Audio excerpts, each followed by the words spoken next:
Opinionated, outspoken, informative. The Jaguar Journal. Your source for the latest information on Southern University sports and SWAC athletics. A Baton Rouge sports talk tradition. Now, here's your host, Reggie Flood.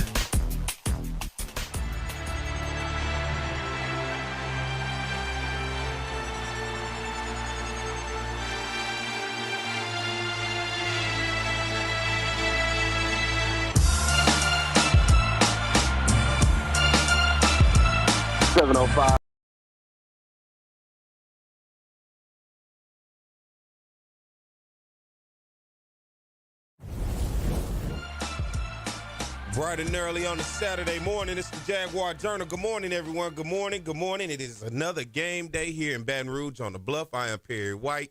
My man Reggie Flood will be here joining me here soon. Hope everybody had an eventful week. Good week. It's been an eventful week nonetheless when you talk about Southern athletics, the position that the football team is in, the scrutiny and the back talks that you see all over social media about the AD, the football team coach, and just a lot going on, man. And I'm basically opening up today is the show for you guys. You know, call in. I know people have some frustrations from last week, Southern losing to Jackson State. I was a little frustrated. I lost a bet last week, and unfortunately, I had to wear a Jackson State shirt. So you can imagine how far that was for me. That was just too far to have to be able to be put in that situation to have to do that. But nonetheless, Southern falls to Jackson State last week in front of a packed crowd, too. Congratulations, Jaguar Nation, for understanding the assignment. Pulling up the A.W. Mumford Stadium against our most hated rival, those little Tigers from up there in Mississippi, is what I'm going to call them. But dang, Southern just falling short 27-14. I have stats for the game now. There are supposed to be official stats. As we know, the stats were not released directly after the game. And so I'll go through those stats here in a little while, but I've got to look at them just to make sure how good they are for you guys out there. But I think if you were in the stands, if you was at home, no matter where you were watching the game, you had some form of frustration because for the second consecutive week, you watched the Southern University Jaguars football team lose a game that you just honestly felt they had. There was no need for the loss is basically what it was. There's no need for it. Southern falling in week 1 to Alabama State, and then in week 2 falling to Jackson. Today, Alabama A&M. The Jaguars 0-2 currently. And I'm going to put some things on you guys' mind, too, as the show go on about the different programs. Now that since we're talking about athletics and we're talking about the program and the different programs within athletics, I'm going to go through each sport a little bit later in the show to give you guys an opportunity to understand the state of each one of those programs in Southern University athletics, including its overall record and its conference record from 2017 up until now. And I think you'll be interested to know and interested to see what these records look like, what they've done year by year, and who's brought home championships. And as well as do a breakdown of Coach Eric Dooley, Southern University's head football coach, give you a little insight in terms of his past and how he's ended up in this situation in which a lot of fans of the Jaguar Nation are not happy currently.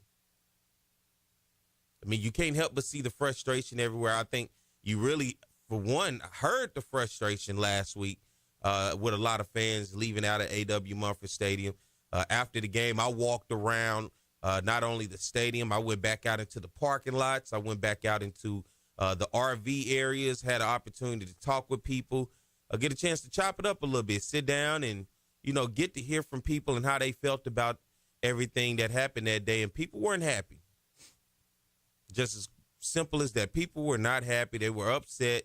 And they did not, you know, it's one way to lose. It's one thing to lose because it's only one way to lose, right? But I think it was the way people watched how we lost. And it started to just be a memory from last year that we thought we were going to get past. It started to turn into the more things change, the more they stay the same. Start to give you, when you sit down sometime and you watch the movies and the cartoons and the TV shows and they give you that, somebody sits back and they ponder, then that little gloomy cloud comes up and then they go somewhere in the past to reminisce. That's what Saturday started to feel like. Started to feel like we were in that little gloomy cloud reminiscing about last year, about being in situations where the offense struggles and sputters, and what is our next move? What do we do in order to help that position of our team to be put in a better one? And it's tough. I look at Harold Blood last week, quarterback for Southern University, 40 passing attempts. Now, there's not many guys that really can give you 40 passing attempts in one game, right? 30 passing attempts in the Alabama State game. You're talking about 70-plus pass attempts in 2 games, but out of 70-plus passing attempts, only 2 touchdowns thrown. I mean, these are the stats. It's not nothing I'm making up. These are the stats. 70 passing attempts plus with only 2 touchdowns thrown. And the turnovers continue to pile up for this Southern University football team. One, putting its defense in bad positions multiple times to have to fend off the defending offense. But 2, on good drives in which touchdowns could be added to the scoreboard. And no team typically will have success when it comes to the turnovers. And I think most importantly, when you look at Jaguar fans and Southern fans and people out there that pay attention, not only just to Southern, but I think it's surprising and shocking to a lot of people to see Southern in this situation, because when you see a Southern team 0-2 this early in the season, you typically would assume that, man, Southern's probably went out and played Louisiana Tech, UL, Southern Miss, TCU, University of Memphis, Georgia, LSU, Houston, just to name some teams that Southern has played on the FBS level over the previous years to start the season, those 1 and 2 games. You would assume at 0-2, Southern had to have gone to play one of those schools. And don't get me on the Louisiana schools, right? The Northwestern State, the McNeese. You figured Southern must have went and played Tulane. No, they played Alabama State and Jackson State, 2 teams from out of his own conference, but counted for non-conference game. That lost to Alabama State 14-10. And ironically, Alabama State goes and loses to Miles College last week, a Division II program. A Division II Miles, who is also on the road again today against another SWAC opponent up in my neck of the woods in Pine Bluff. They take on UAPB, who is also winless in the SWAC, 0-2. Lost to Tulsa and lost to Tennessee State last week in the Southern Heritage Classic.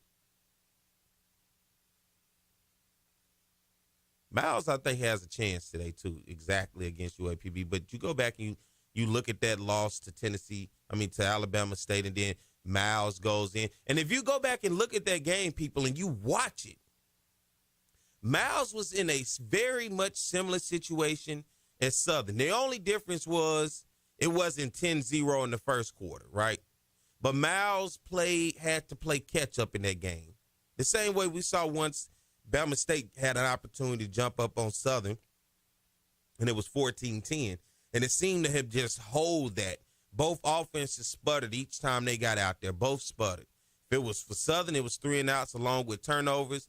If it was Bama State, they just tried to run it and do, that direct snap a million times, and it just wasn't working. And it was basically any team could win. It just looked like, hey, you want it? No. You want it? No. You can have it? No, I don't want it. That's why it looked like it went back and forward through the third quarter and the fourth quarter. Finally, Bama State said, fine, I'll take it. But the same sense of when you look at Miles taking on Alabama State, found a way to get it done in the fourth quarter.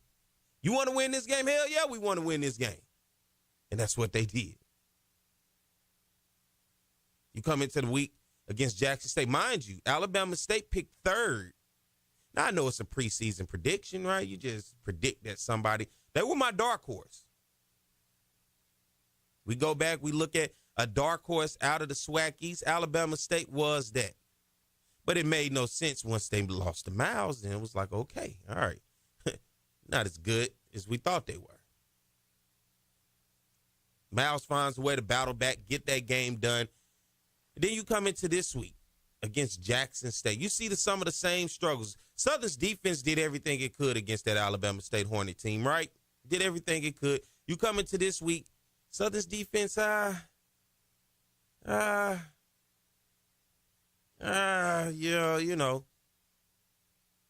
up 200-plus yards on the ground to Jackson State.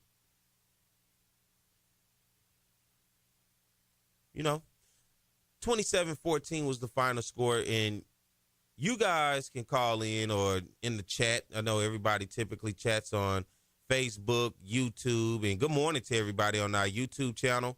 If you're joining us on YouTube, as always, good morning. I know the chat typically is the place to be typically. If they don't want to call in, if you want to see some real conversation being had, it's in the chats on YouTube on the Jaguar Journal page. You can always jump in there and be able to join into the supporters and the loyal supporters at that to get up this early in the morning, because let me tell you, getting up early on a Saturday is rough.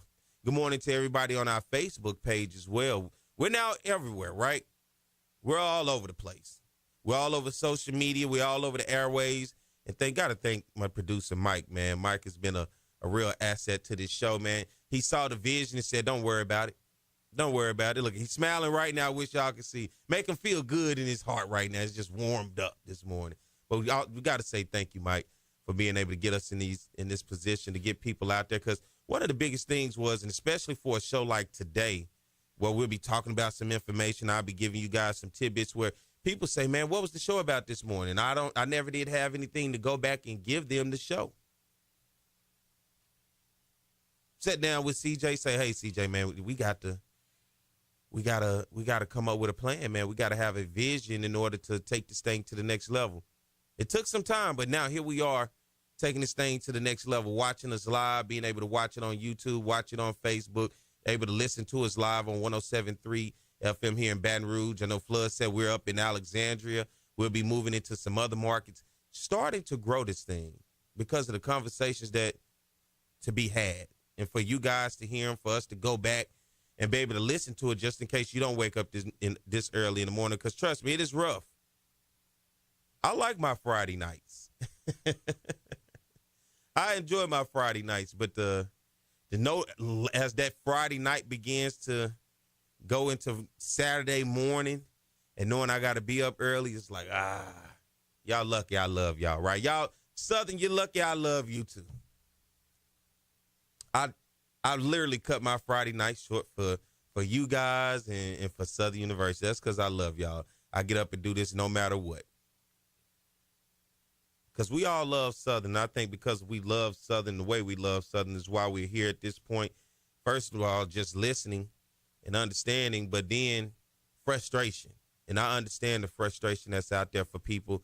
I'm frustrated myself. It is tough to watch. I had higher expectations than this. And I think most of all, that is the thing, the expectation.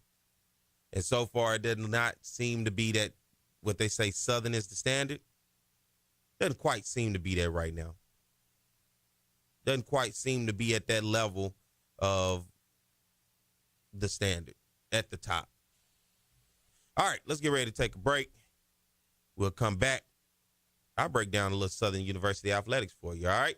And just whatever. You can call in 225-499-1073, 225-499-1073, whatever you want to do today. The show is basically you guys.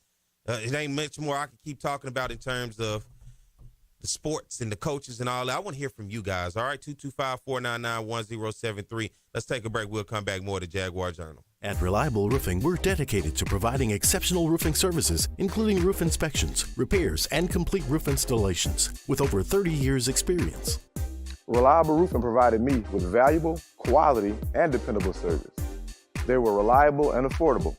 Please protect your most valuable investment with quality roofing services from Reliable Roofing. Definitely where the pros go. Let our family help your family. Call for a free estimate today.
SWAC. It's the Jaguar Journal. Good morning to everybody out there on YouTube. Good morning to everybody on Facebook, and good morning to everybody listening to the airwaves all over the place, streaming us. We're everywhere. You can stream us. You can watch us on social media, wherever you want to do it. Just simply turn your radio on. Good morning. Good morning. Good morning. My man Flood is on with me. Flood, good morning. What's happening? What's happening? Good morning. Good morning. Good morning to the millions. And the millions of people around the world. We say good morning. Want to say a special good morning to our people in Alexandria who are listening to us on 1100 a.m. My man Tim Lavashan over there handling the business. Shouts out to him for taking care of it. Shouts out to our new partner, WBOK in New Orleans, is on the Jaguar Journal now. The Jaguar Journal is now in New Orleans, so we'll be on air there. Shouts out to them for handling that. And man, we spreading, we going worldwide, man. That's right. Worldwide. That's right. Let's go to the phone lines. We got somebody that called in. Good morning. Hello. Good morning. Welcome to the Jaguar Journal. What's up, Barry? What's up, Uncle Flood? It's Scotty. What's good? Scotty, what's going on? What's going on, Scotty? What's happening? Nothing chilling. You know, I'm waiting for this game so I can see another 0-3. That's what I'm waiting for. I'm waiting for chaos. I'm just looking for the chaos. That's the mess is what we call it. Don't come in here with this. It's too early for that mess, Scotty. It's never too early. It's never too early for some good football talk. Never too early. Well, talk to us then. Let's talk a little football, Scotty. What you got? Listen, you know, that's an alarming stat. 70 attempts, 2 touchdown passes. When you look at Blood, I really don't see yes, he misses some anticipation throws, but he can make all the throws. He can do the out routes. He missed a couple of deep balls, but he has the arm strength. He has the arm talent, which Bashawn McCray did not have. So to me, yes, you're giving him a high amount of attempts, but are they like the right attempts? You get what I'm saying? Like, are they stuff are they easy reads? I don't see a lot of wide receiver screens. I don't see a lot of tight end screens. I don't see a lot of tight end pops. I don't see a lot of spacing concepts. I don't see a lot of, short route concepts. It's a lot when I looked at the film, it's a lot of deep concepts. It's a lot of time put on your O-line and your quarterback to understand what is going on. And I think sometimes it's the O-line, sometimes it's Harold Blood, and then sometimes it's Dooley. It never all comes together like it would in years past where, you know what I'm saying, when you guys are a run-first team or, you had the time with the offensive line to throw the ball, then your quarterback was in that. You know what I'm saying? So there's just a lot of factions in that. And then with and you guys know, the more opportunities you give an opposing offense, the more your defense is going to look like it's not good. And the Jackson State game, to me, is probably the time when I've watched Southern defense just not be good. Like, the plays that should have been made, they didn't make them. And the guys I expected to make those plays, they didn't make those plays. So I think going into this A&M game, the defense is going to have to step up in this game to say, hey, last week we didn't do our part as well. We got to come in here because let's be honest, A&M's offense isn't world renowned. So as long as the defense stays, locked in, I think you guys can be competitive in this game, even though I have A&M winning 35-17. Flood, I got a question for you as we have this conversation. For you, looking at that O-line, Flood, especially last week, what's your thoughts as you see that O-line being able to possibly open up a run game as well as protect Harold Blood in the pocket? I think the O-line has some talent. I don't think they're very well coached in terms of technique, and I've been saying that from last year. And this year, I think it is the results of lack of coaching and technique, and I'm sure he'll stop speaking to me again after this, but the lack of technique and coaching is becoming more and more evident. And I think the result of that is Harold Blood not having the time to throw, the running game not being able to not having holes to run.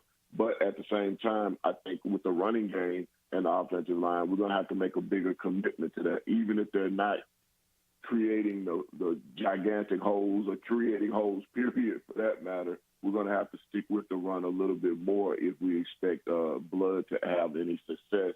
I think Scotty is right. They don't take what the defense is giving them on offense, and that falls on Coach Dooley. They're asking things, and I've been saying this for weeks.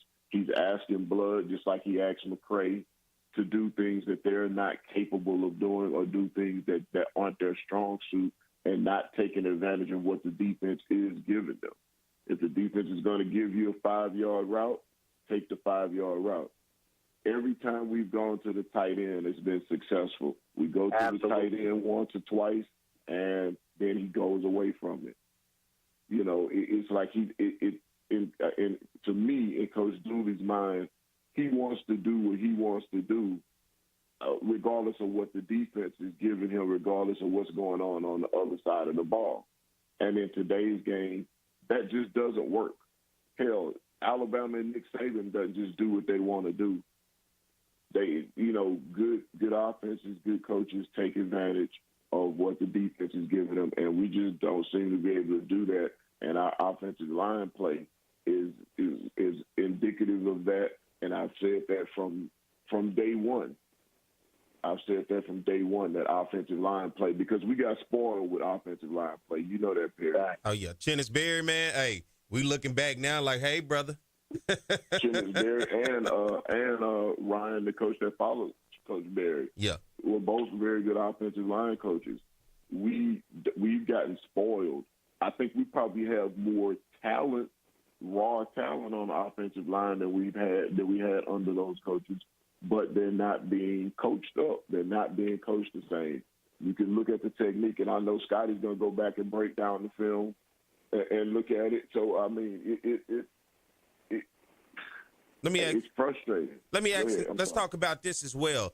The turnovers, that's the biggest thing that's hurting this team. You know, you look back last year into the SWAC championship against Jackson, the turnovers were crucial early in that game that put Southern behind the 8-ball. You look at the turnovers last week at Alabama State, the week before last, that really hurt Southern on sustaining drives and being able to get down the field. You look at the turnovers last week against Jackson State, putting Jackson in some good field positions sometimes, and then crucial turnovers in positions in which you're trying to go down and get into the end zone and turn the ball over. How crucial, and I'll start with you, Scotty, then go over to Reggie, the turnovers from the fumbles to the interceptions? I think the one I can wholeheartedly put on Blood was the one in the red zone. When it was a great play by the safety. He comes up to plays the run. He drops back. Blood never sees him, and he throws it over the middle of the field, and he gets picked off. That's completely on Blood. But a lot of that, if you're talking about what Uncle's talking about, think about it. Okay, I got deep concepts with an O-line that isn't been coached up, and then you expect my quarterback to just sit back there and try to read the field. I don't have that much. He doesn't have that much time. So, you want to blame it on the quarterback for ball security, but who put him in the situation? Mm-hmm. That's the key for me. Who put him in that situation? So turnovers are always key in those situations. But, for me, when I look at it, I'm just like, I would go with a different quarterback just to see who can give me a spark, but I don't want to just say Blood is the problem. I think it's a myriad of situations and issues, but to me, it's always going to go back to Dooley, because you keep putting your quarterback in situations, like Unc said, that he's not capable of doing, and it's like beating your head against a brick wall thinking it's going to come down. It's like, you have to change. Yeah, and I agree. Like I said, this comes down to coaching. This comes down to Coach Dooley and whether he's going to be able to make adjustments. And he's shown that he doesn't make adjustments. And I'm not just talking about at Southern. I'm talking about at Prairie View. I mean, this is the track record is there. It's going to be what it's going to be. You know what I think back to, Perry, you'll remember this. Remember we were 0-2, and we went to Prairie View to play Coach Dooley. What year? Which year? When Ladarius started, the first year Ladarius started. Yeah, that was 2018. 18, and Yeah. we were 0-2. Yeah, And Prairie View came in as one of the hottest teams in the country in that game. Yeah, remember they had won the game. They had played a close game against Rice. They had gone and beaten Grambling pretty bad. Remember, Beat they North put the Carolina video Central. out. Yeah, beat North Carolina Central, Southern next, and we were 0-2. And what did Coach Odoms do? They were WW. I was about to say, I'm looking at Mike. Well, what cuss words can I use, Mike? Give me a rundown. WWOD, what would Odoms do? Now, Odoms made the switch. Odoms went with Ladarius, right? Mm-hmm. He went with Ladarius. We came out against Prairie View, and we just got physical with them. We ran the ball down the field. We pounded them. Mm-hmm. Did Prairie View make any adjustments? No, they went with what they knew the entire game. When we were on defense and Prairie View was on offense, we took away the deep concepts with safeties over the top, and we shut down the run. Did Prairie View make any adjustments? No, they did not. What was the final score? Was it 38-0, 30-0, something to nothing? 38-0. This is the same thing. This is the same exact thing.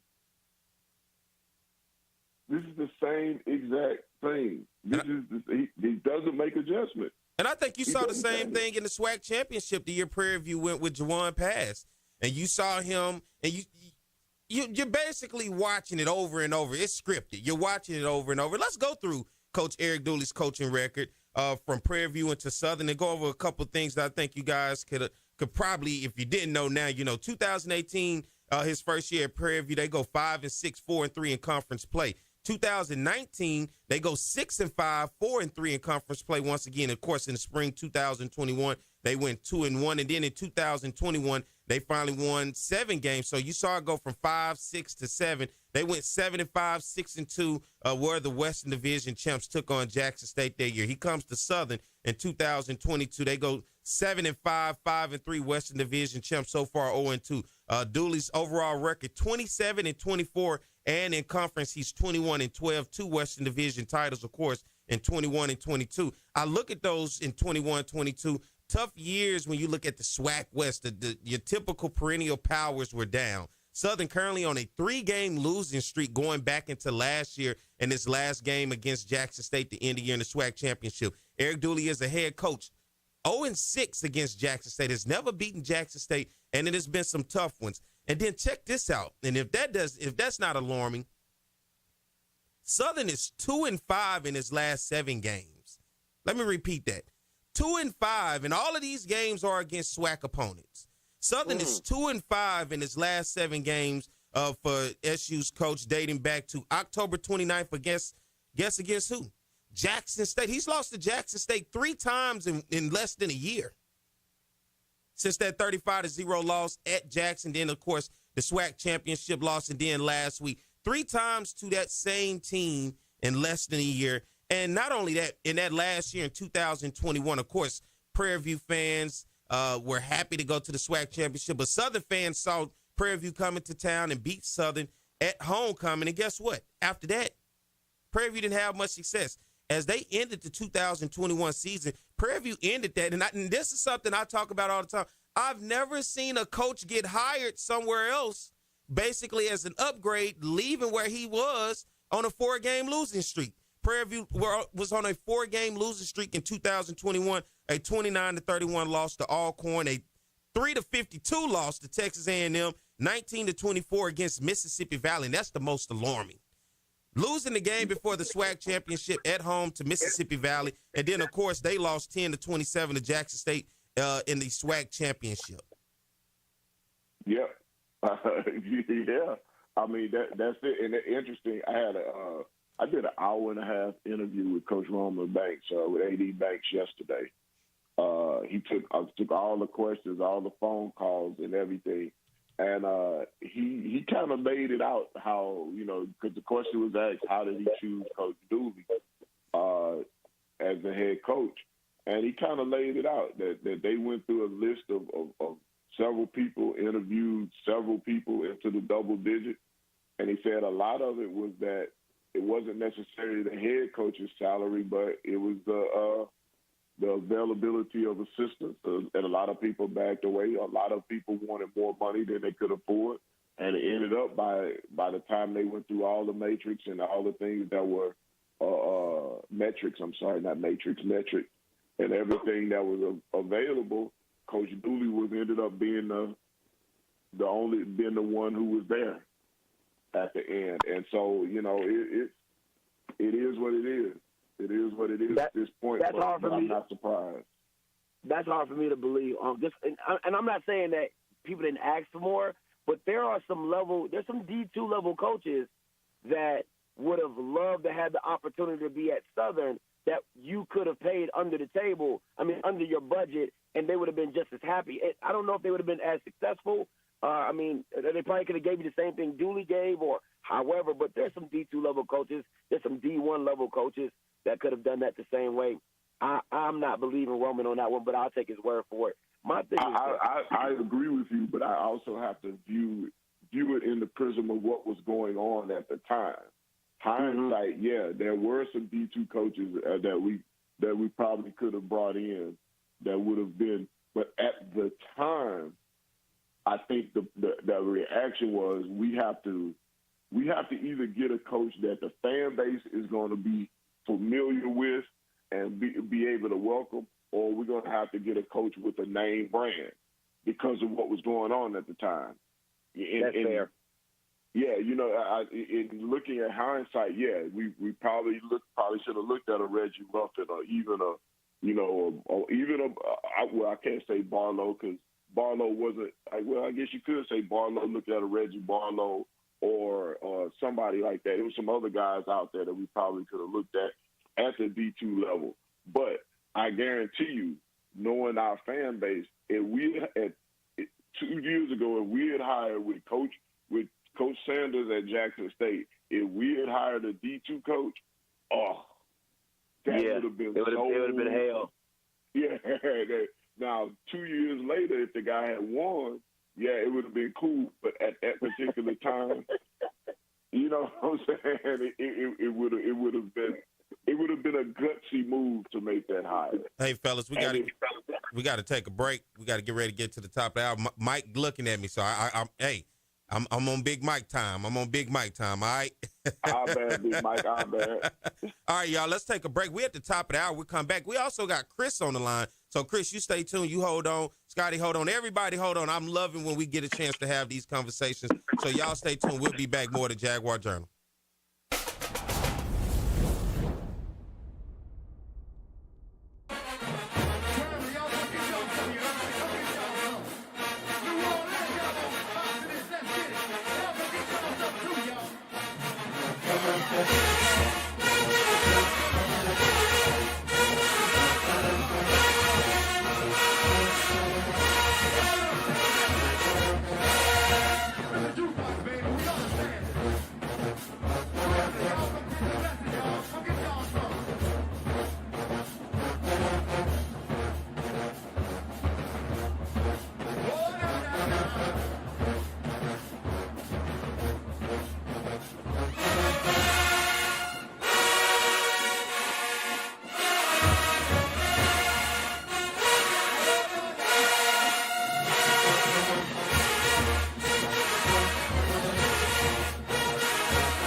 depression, anxiety, trauma, nicotine dependence, and more. Many families are struggling with behavioral health issues. Reaching out for professional help is the best thing you can do for you and your family. At CareSouth, we are committed to helping individuals and families to heal, bounce back, and grow stronger. Our team of professionals are available for telehealth and in-person visits. Call for an appointment today at 225-650-2000. Hope in healing is just a phone call away. Depression, anxiety. At Reliable Roofing, we're dedicated to providing exceptional roofing services, including roof inspections, repairs, and complete roof installations with over 30 years experience. Reliable Roofing provided me with valuable, quality, and dependable service. They were reliable and affordable.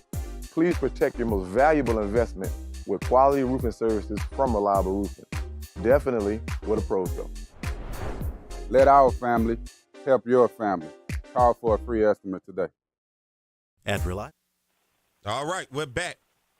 It is the Jaguar Journal. Good morning to everybody out there listening on the airwaves, radio airwaves. Good morning to everybody out there on YouTube and as well as on Facebook. Man, we are rocking and rolling. I'm Perry White, my man Reggie Flood.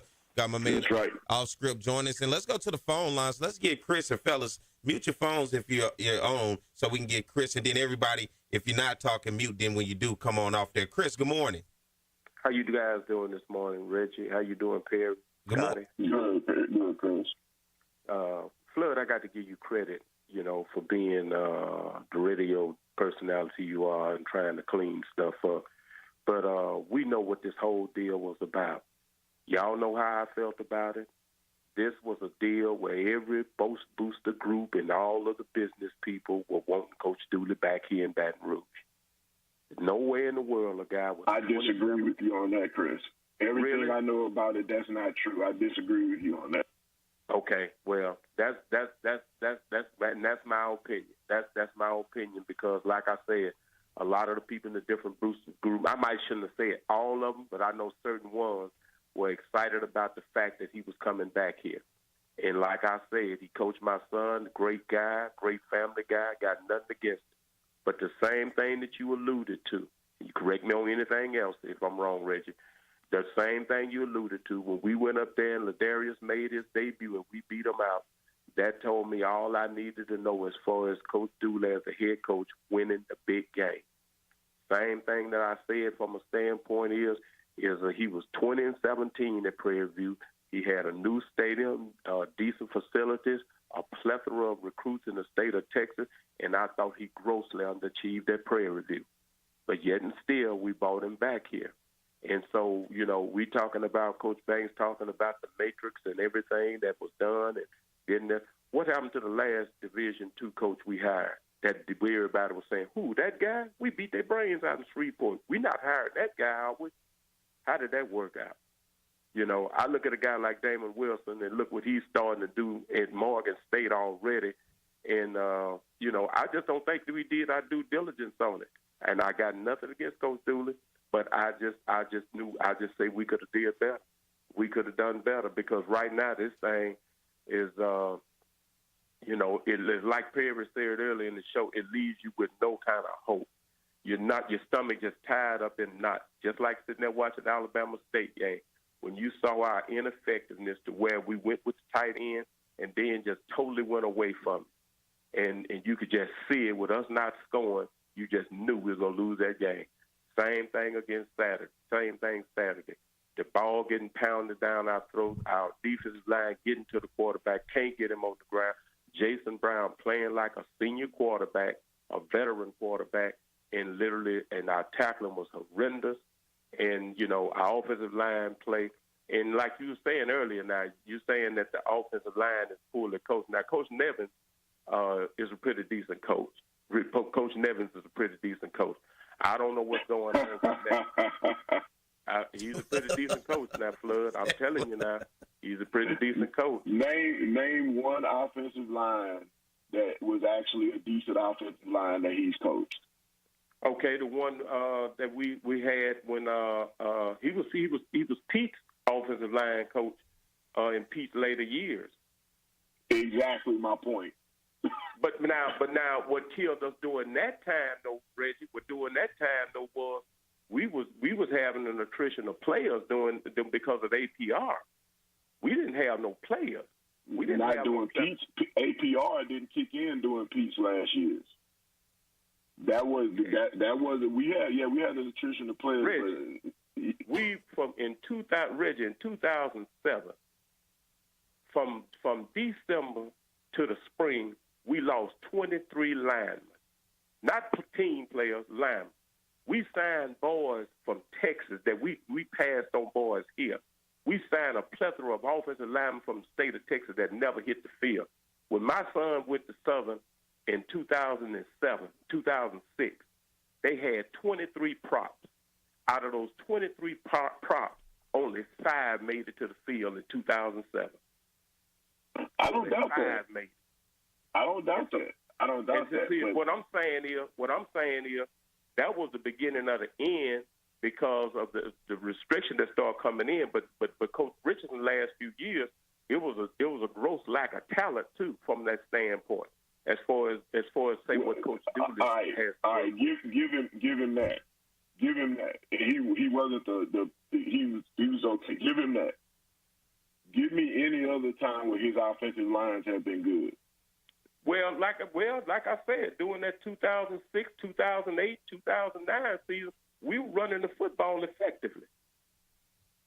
I mean, you look at Brian Lee. You look at Brian Lee's stats, the quarterback. Look at Brian Lee's stats at Southern University. That was all up under Nevin. Chin Young was one of his better players. DeMarcus Stewart was one of his better players. I mean, Nevin coach. I mean, he coached Armstead at Arkansas Pine Bluff. You know, I'm just saying. You're right. No, bro. I'm just Chris, saying. I know that's your guy, but no. No. I'm not gonna argue with you about it. But no. He ain't none of my guy because he didn't like my son.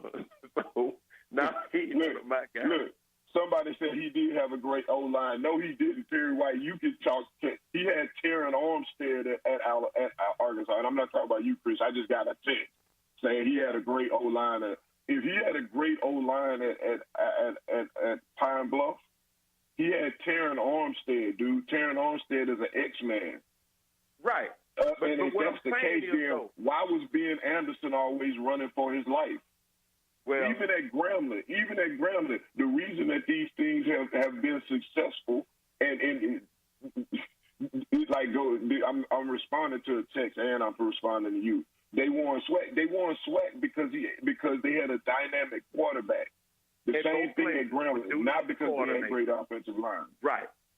They won. Dooley won his reputation as an offensive coordinator because you're exactly right. He had dynamic quarterbacks. He had Devontae Kincaid at Grambling. He had Ben Anderson at UAPB. That's what made him this offensive guru because he had outstanding players at the quarterback position. The only thing that I'm saying is, like I said, what was the thing that made those quarterbacks so dynamic?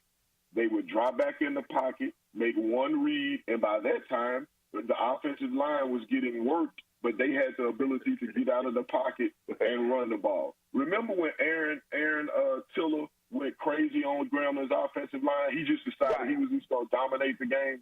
Right. And it was the quarterbacks were what made that. It wasn't great offensive line.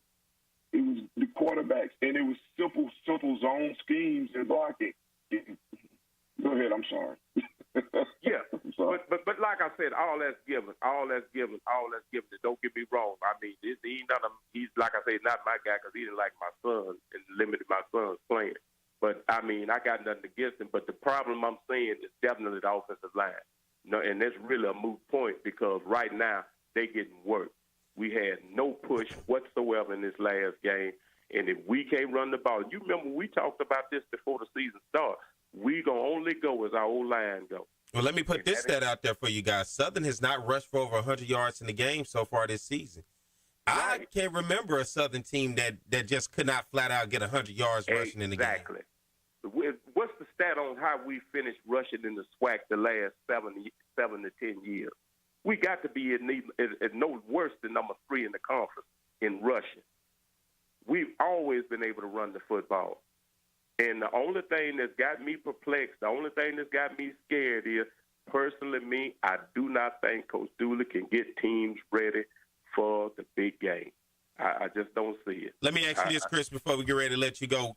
What do you feel in terms of today in this game against Alabama A&M, as a fan that's speaking to be able to hear? Well, I believe that we can beat Alabama A&M, and that's all attributed to the fact I don't think that much of Alabama A&M. But the run the gauntlet that he has to run in order to get there, if he does it, then he's outstanding. But to beat Florida A&M, go to Lawrence, Mississippi, and win, and everything like that, something drastically has to change and change quick. This is we're gonna be struggling just to have a winning season. You already got people right now hollering, "Put Drip on the ship." What? That's put Drip on the Drip ship. is pink slip. That's what they said. Give Drip That's his what they pink saying, slip, baby. bud. I've never heard either one of those. What? Oh, yeah, you missed it. That started last Saturday night. Give Drip his pink slip. Y'all got Mike laughing, so that's funny. Yeah, man. You know when Southern folks put a Christian just like I know, when Southern folks put a slogan on you, you That's pretty it. much communicated by the door. It's done. You done. And so, and AD Banks, with his contract coming back up, it's a bad deal for him because, first of all, you win Saturday, you got 2 back-to-back hard sellouts if you'd won Saturday. And what kind of revenue is that generate? Yeah. Do you see what I'm saying? I appreciate you, Flood. You in the know a little bit more than me. I'm just telling you what the fans saying. So I appreciate it. Oh no. Hey, thank you, Chris, for the call. Thank you, Chris. I did an hour-and-a-half show with Coach Banks yesterday, talking to the fans, talking directly to the fans, taking questions directly from the fans. He knows exactly what's going on. He knows exactly what the fans are feeling. And I'll tell you, a little scoop that if you really listen to what he was saying, he told the fans, I'm mad too. I understand your frustration. I'm mad too. And so, he understands exactly what's going on. He understands how the fans feel. Now, as the athletic director, there's only so many things he can say publicly about it, and remain professional. But I think he has a clear understanding of how the fans feel. And, it is what it is. And I don't think he's going to let he understands that the house is on fire, but I don't think he's going to let the house burn down. And Flood, what's something I want to do today, especially since, Scotty joined us too. Good morning to you, Scotty, man, and thank you for joining us. I'm going to go through SU athletics from 2017 to present through some of our programs and for the people to be able to understand which programs seem to be the more successful programs. I'm going to start on the men's. Go ahead. Hey, Pete, can I jump in here real quick before you go through that? Because I got to dip real quick. What you got? I think Damon Wilson is you hiring Dooley is in the same boat of a Damon Wilson because Dooley's a New Orleans cat, Dooley's a Louisiana boy or whatever. Damon Wilson's a Maryland dude. You know what I'm saying? So it was kind of like bringing your guy back to what you want him to be and everything like that. I just think that what Damon built at Bowie State was just more impressive than what he did at Prairie View, because at Prairie View he had more resources, even though a lot of people put on the grade point average of getting in athletes or whatever. But talking to Damon Wilson, he only had one full-time coach. He didn't have all the allotted scholarships that he was supposed to have, and he still built Bowie State into a powerhouse. Now you move him up to Morgan State, you just give him more resources with the access that he already had. Now you're seeing the fruits of that labor of what he can do with more. So I do think they're in the same boat. The success is just not the same. You know what I'm saying? So for me, before I get up out of here, I'll say this. I think for Dooley, I just needed – the one thing I used to love about Southern's offense was the creativity of how you ran the ball. It was so much eye candy that would come with with my background. It was so much eye candy with how you guys used to run the ball. It was amazing to me. But now it's just simply inside zone, inside zone, inside zone. It's redundant. There's no motion. There's no movement. There's RPOs that Blood don't even throw the ball. So for somebody to be considered an offensive guru, I'm not seeing it. displayed on the field. But, hey, man, thank you guys for your time, man. I appreciate y'all. Y'all keep doing y'all do. Hey, appreciate you, Scotty. All right, now, Scotty. And, Flood, for me, as I go through this, the reason I'm doing it because at the same time, I'm hearing the chatters, even with Roman Banks as the athletic director. It's kind of, I'm hearing the chatters all over. So I said, you know what, people probably not paying attention to what's going on with our program. So let's talk about, let's start on the men's side of our Southern University athletic programs, right? Let's start with baseball from 2017 to 2023. 2017, Southern went 17-27. 2018, 9-33. 13-24. 6-10 because of COVID in 2020. 20-30 in 2021. 27-31 in 2022. And 23-28 in 2023. Southern won the Western Division Championship in 2019 as well as in 2022. And they won a SWAC championship outright, the tournament championship in 2021 as well as in 2019. Overall, the baseball program from 2017 to 2023 is 134 wins to 183 losses. They're 88-65 in conference. 2 division titles, 2 SWAC titles. Let's go over to basketball. No championships from 2017 to 2023. Starting 17-18, and I'm just going to go down the line. 15-18. The next year, 7-25. 17-15. 8-11, of course, the COVID year. 17-14 and 21 and 22, and then 22 and 23, 15 and 17. 79 and 100 overall is a record. 60 and 44 in conference play. Let's go over to football. No titles as well as in basketball from 2017 to 2023. Football from 2017 up until now, 2022 of last year. 2017, 7-4. 2018, 7-4. 2019, 8-5. Spring 2021, 5-1. 2021, 4-7. And 2022, 7-5. 3 Western Division titles won in that span of 2017 to 2022. 2018-19, and of course last year 2022. Southern's overall record in football 38-26, 29-13 since 2017. Then let's check out the women's sports, right? Let's go over to the women's sports and basketball. Women's basketball for me seems to be, if not the most successful, but the most consistent. And I think you'll hear from the record. 2017-2018 season, 17-4, 14-4 in conference play. 2018-2019, 20-13. 2019-2020, 16-14. 2020-2021, 12-11. 2021-2022, 14-17. And in 2022 and 2023, 18-15. When you look at this, 2 SWAC regular season championships won, an NIT bid in 2017, and 2 SWAC tournament championships won, including last year's with the upset in the semifinal of Jackson State and Southern beating UAPB. Overall, women's basketball record 97-84. They're 75-30 in conference play.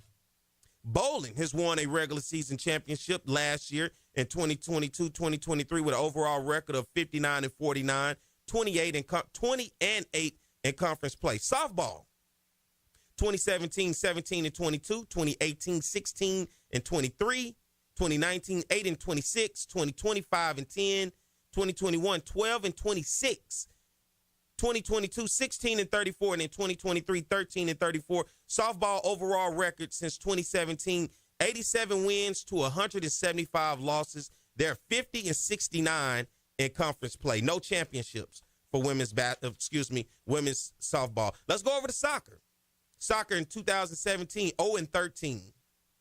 Soccer in 2018, 4-10-2. 4 wins, 10 losses, 2 ties. 2019, they went 4-12-1. 2020, of course, a COVID year, 3-5.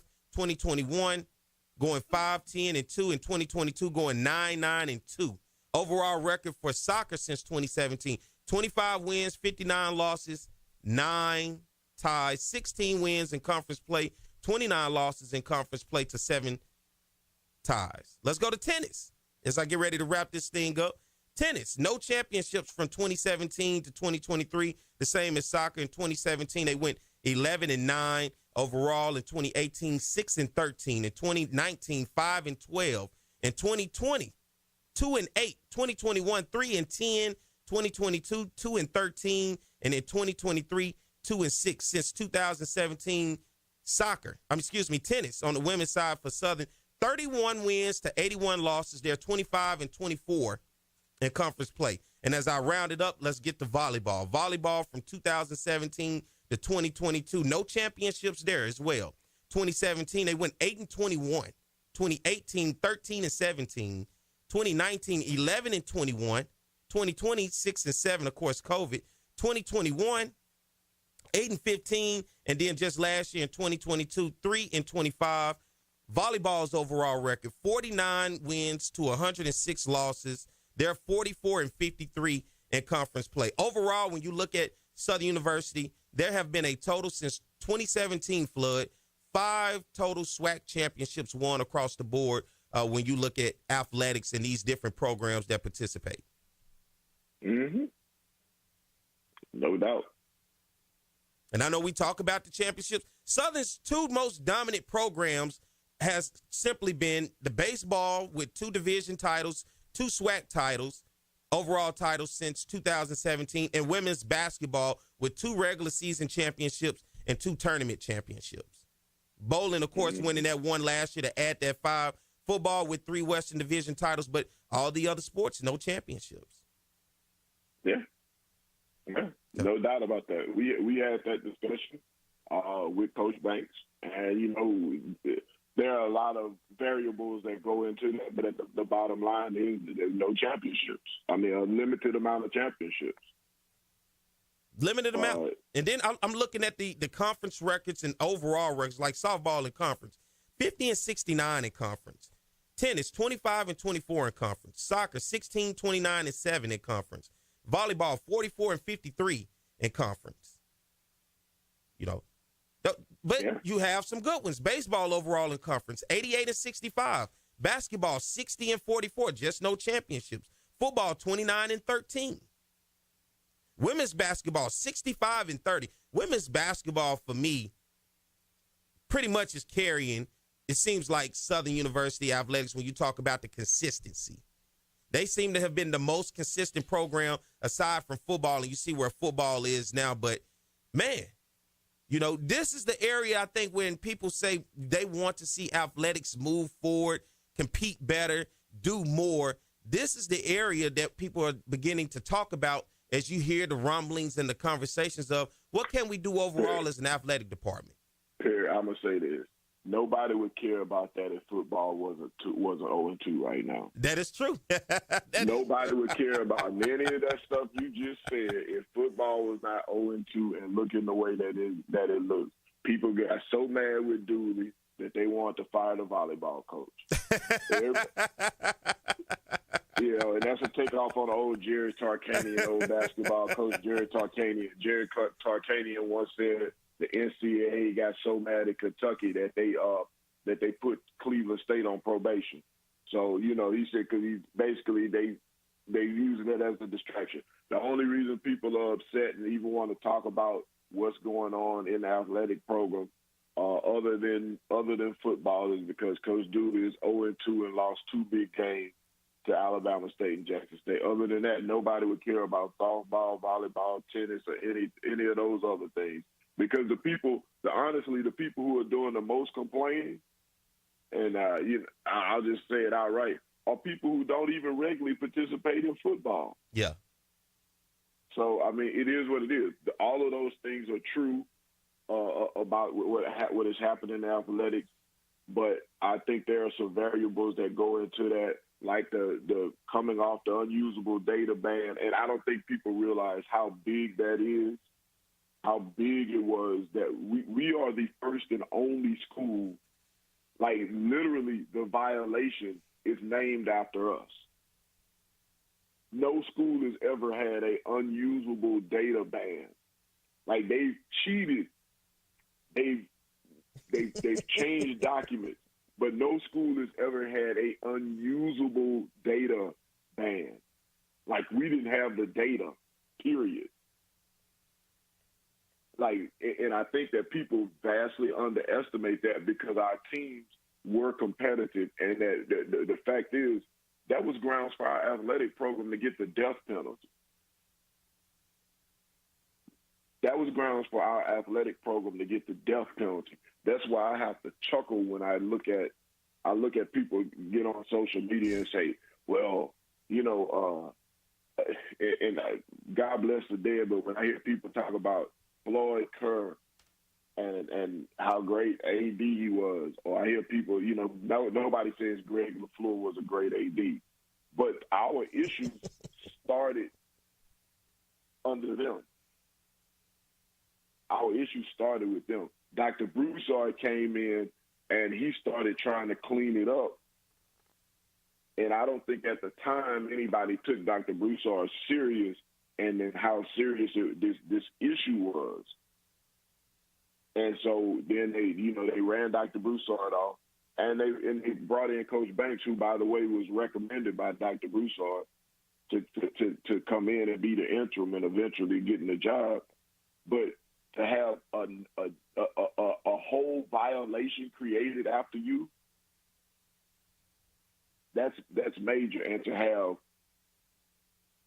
the scholarship stripped, and I told Coach Banks he really should put together he should put together on paper what the actual unusable data bag cost us, because it cost us practice time, scholarships being stripped, money, all of those things.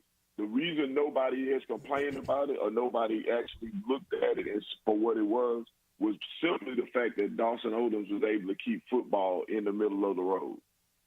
So Dooley has basically unraveled all this again to the fans. That's basically what happened. Because football is not winning, nobody cares. Nobody is really looking. People would talk about it on the peripheral, but nobody cared as long as football was in the middle of the road. Because football wasn't dominant under Coach Odoms, but it was in the middle of the road. He won enough games to keep the fan base happy.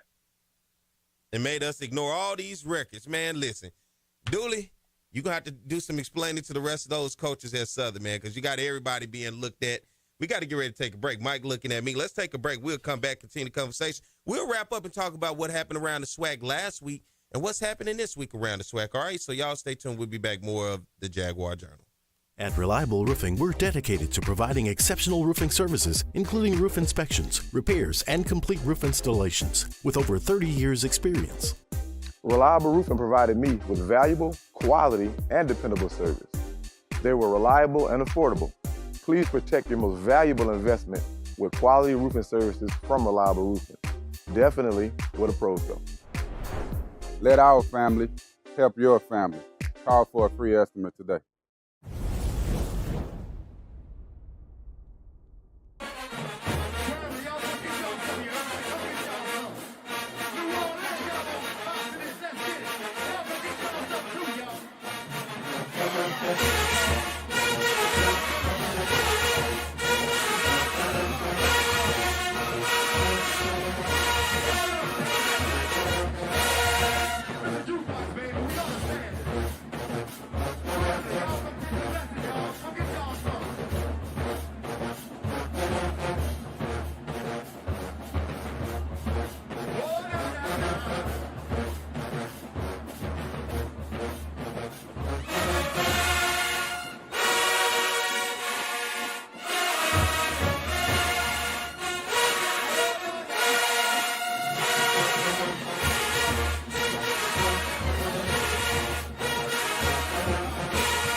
Wake him up too, Pops.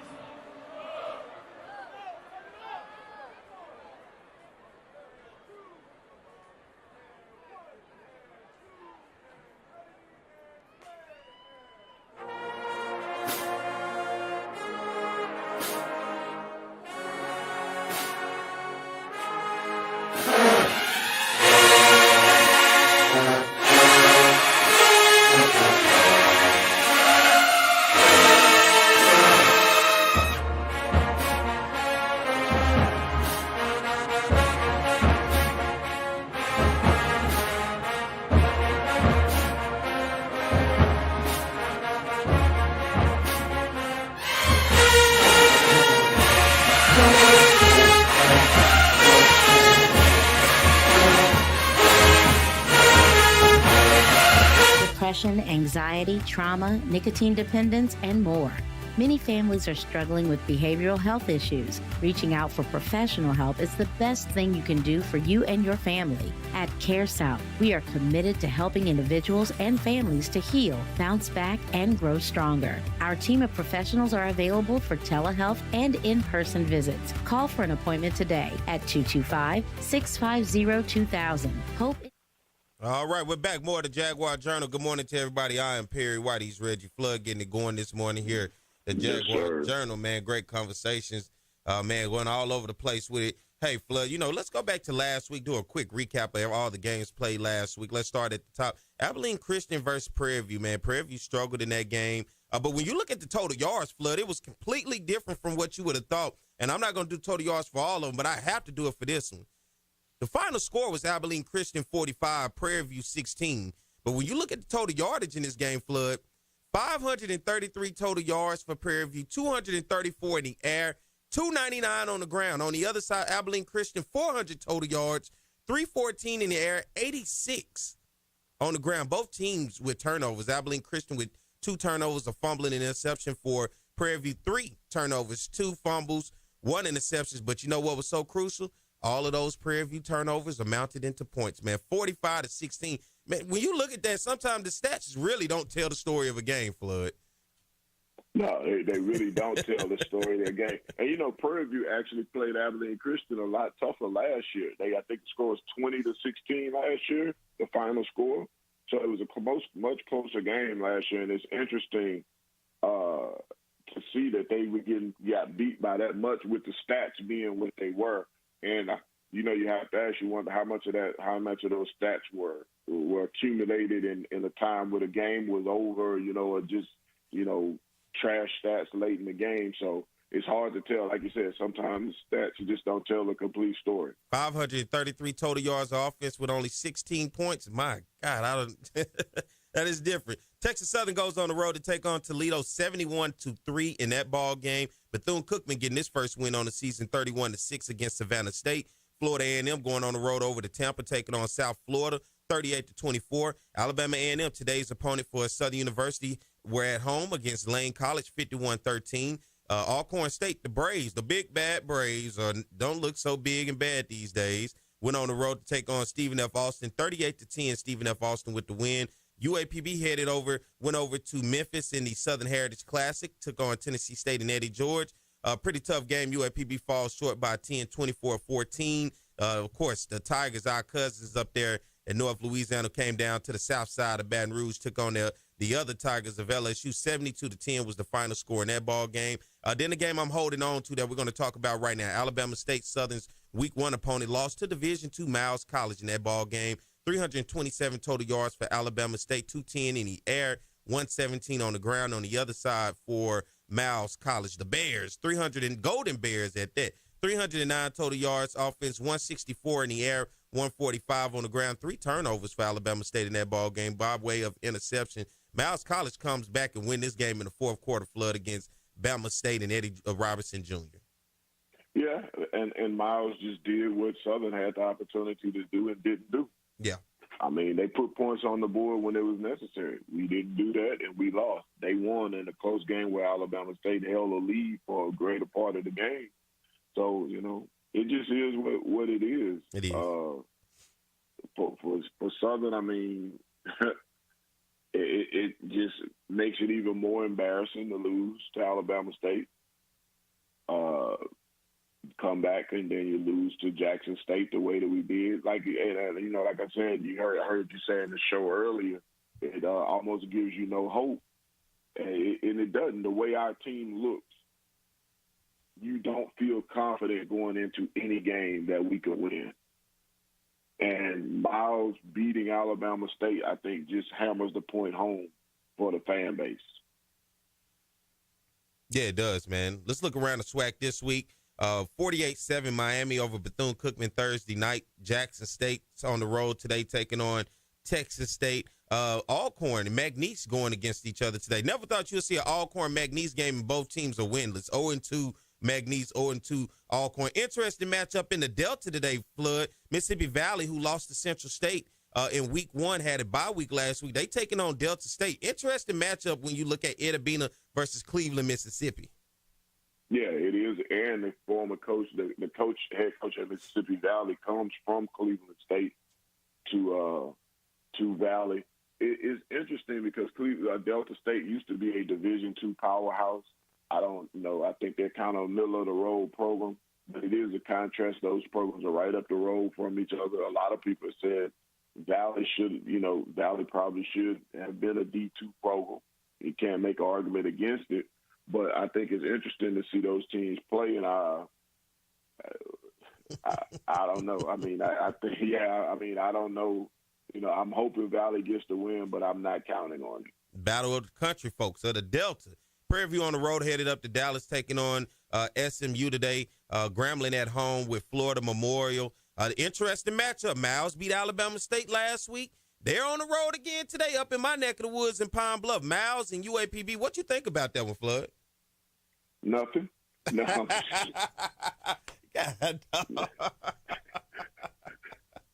Wouldn't have known they were playing if you hadn't told me. But and honestly, I'm not gonna do them like that. Don't do them like that, Flood. Yeah, I'm not gonna do them like that. But I think that I think UAPB is better.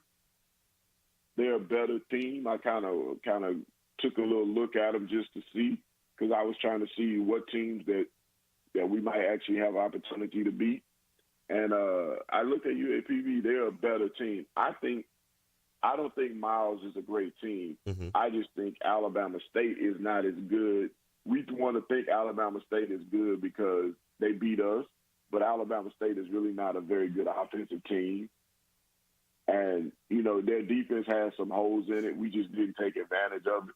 So I wouldn't be surprised if UAPB beat Miles. They should beat Miles. I almost had to ask you, what'd you say? They defense got some what in it? No, he didn't. Yes, indeed. They got some holes in that defense. All right, let's move on. Hey, an interesting matchup over in Tallahassee, Flood. West Florida taking on Florida A&M.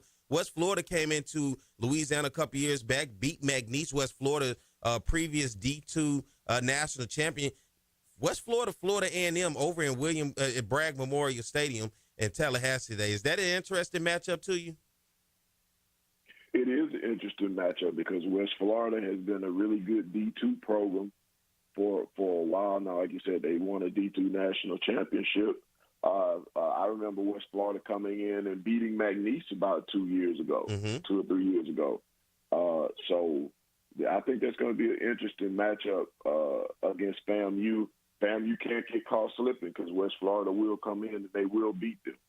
And it's tough to win over there in Tallahassee, Bragg Memorial Stadium, man. That is a tough place. So that should be an interesting matchup. And then Texas Southern versus Rice. I mean, nothing needs to be said there. And then the big game today, everybody. Southern versus Alabama A&M. Alabama A&M coming this game 1-1. They lost to Vanderbilt, won last week. A big win, 40-plus point victory over Lane College. Southern comes in licking his wounds. The Jaguars 0-2 have lost in week 1 to Alabama State 14-10, and a really tough one last week against Jackson State 27-14. Southern right now currently 2-5 in his last 7 games, dating back to October 29th of last year, in which Southern lost 35-0 against Jackson State. Coach Dooley has lost 3 times to Jackson State in less than a year. Currently, he's 0-6 overall against Jackson State.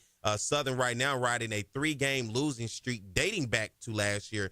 Guess what? Because of Jackson State, 2 of those losses in the 3-game losing streak is to Jackson State. So it just has them written all over what's happening right now. There's 2-5 in the last 7 games, 3 games losing streak. You hope that Southern can try to get it back on track today. Let's get ready to take a break. We come back, we get ready to close this thing out and hear what Flood thinks in order for Southern to get the victory today. All right, so y'all stay tuned. We'll be back with more of the Jaguar Journal. Depression, anxiety, trauma, nicotine dependence, and more.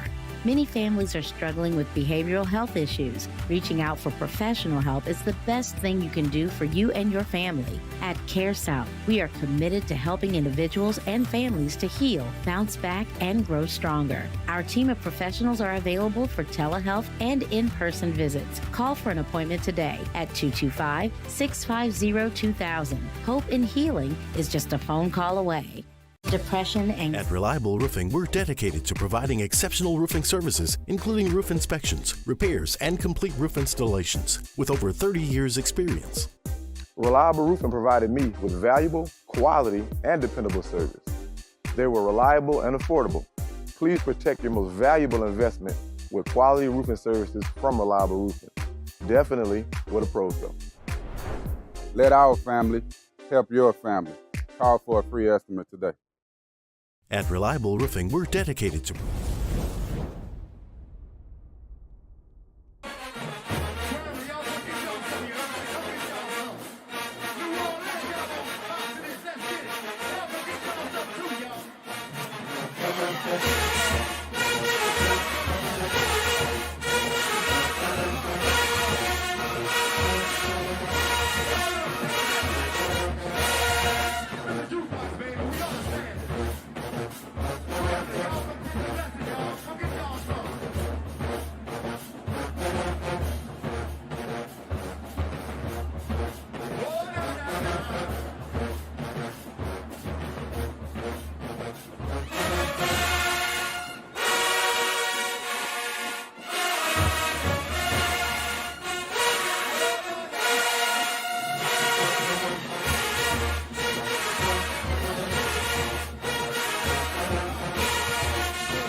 All right, we're back. More of the Jaguar Journal. Good morning. I'm Perry White. He's Reggie Flood. Thank you guys for joining us.